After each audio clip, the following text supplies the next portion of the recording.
Well, it was exciting, you know. It was immersive, you know. I really, I found out as much as I could about him, you know. And fascinating character. I still find him fascinating.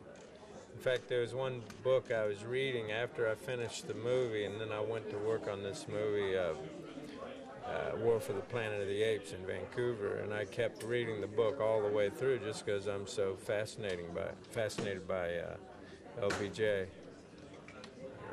Was there anything that was kind of tough about it? Did you find any challenges? Yeah, there was a lot that was challenging. I got real self-conscious about speaking in his manner, being real specific about it, like more of a direct imitation, you know. Whereas Brian was saying that he let that go. We didn't want to do an impersonation, you know, just the effect of him, you know. And then I think I was a little too caught up in it, and it's very hard to, especially because my version of Texas is very different, just slightly different from his, but it made me so self-conscious. So I had to get over that. I never really did get over that, but when I watched it, it didn't matter.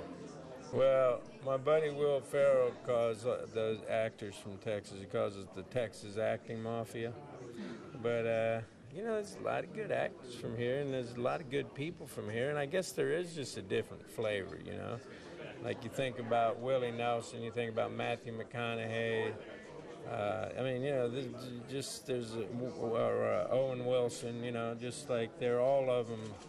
They just have a certain flavor to them that I don't know how to describe what it is that makes someone a Texan, but it is a very specific thing, and I'm lucky that that was the criteria because it narrowed it right down, and I got in the door. I feel so lucky. Okay. I love working with Rob Reiner.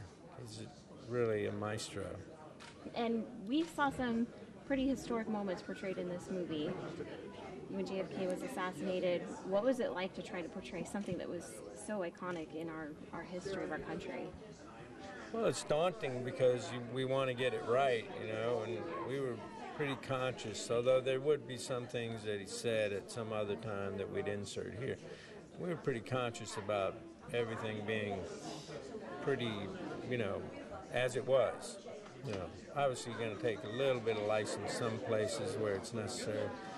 But, you know, I hope everybody feels it's authentic, you know, because we did work hard at it. Okay. We have some family members here.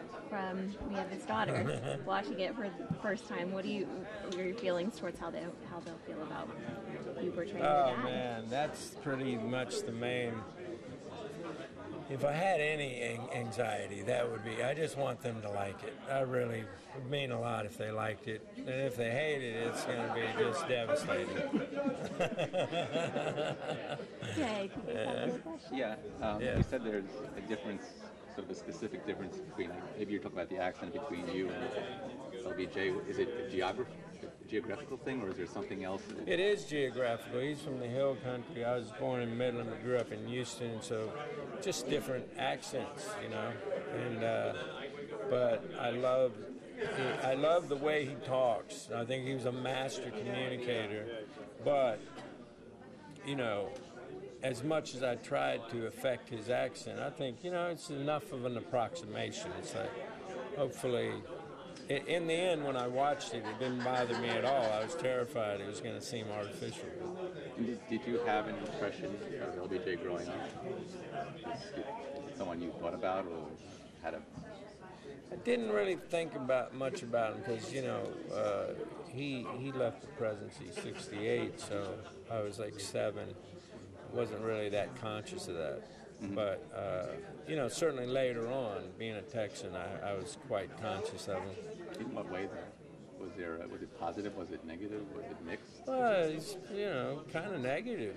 Vietnam, you know, you can't think about him. I can't think about him or Nixon and not think Vietnam. So, going into this, did you go, I don't want, you know, was there a sense of he wasn't a good person, or that you know that? Yeah, I had to finagle with my need to respect him, you know. Did your feelings change after doing the film? Oh yeah, Yeah. What was there? I tell you, listening to this guy, I've listened to a zillion phone conversations, of which they have them all here. You know, they probably got a lot that maybe we haven't heard, but it's incredible.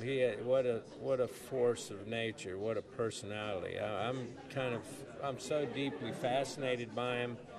I really wish I could have met him. I've heard that when you were hanging out with him, he was the funnest guy you ever met, and a great listener.